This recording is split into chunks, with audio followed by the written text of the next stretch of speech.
What if your true identity has nothing to do with your achievements or the opinions of others?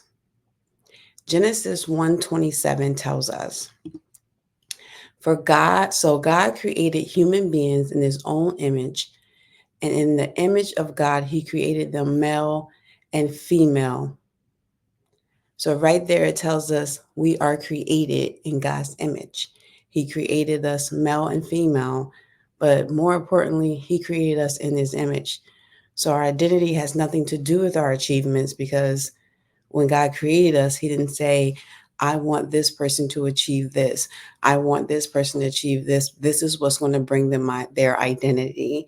The opinions of others is what's going to bring them their identity. Nowhere in the Bible does it says that. He says he created us in his own image, his own likeness, which means we are to live our lives more and more like Christ each day. So that's why we read our word. That's why we spend time in prayer, because every day we should strive to be more and more like Christ. We're not God, we're not Christ, but we should strive to be more and more like him because our identity is placed in him. Ephesians 2:10 tells us, "For we are God's masterpiece.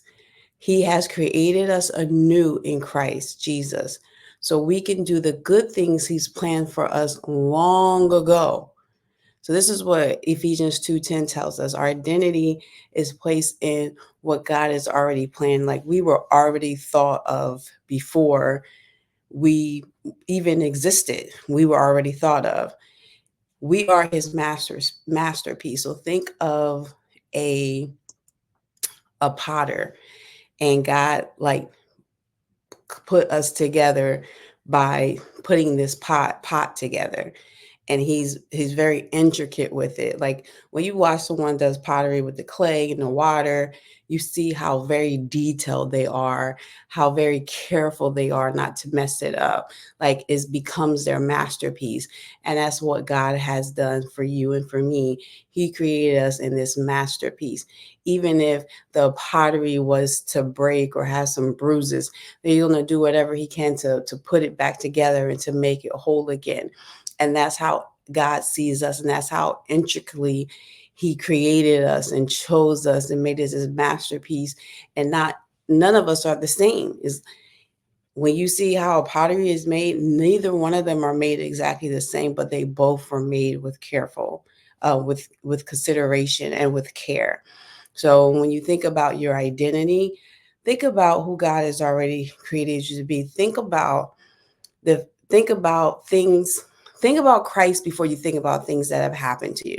Think about Christ before you think about my mother did this, my father did this, my abuser did this. Because before those things happen that cause us to receive an identity that doesn't belong to us, which is our lies, is an identity lie. So think about that. It's like we were made in God's image before time, before we even existed.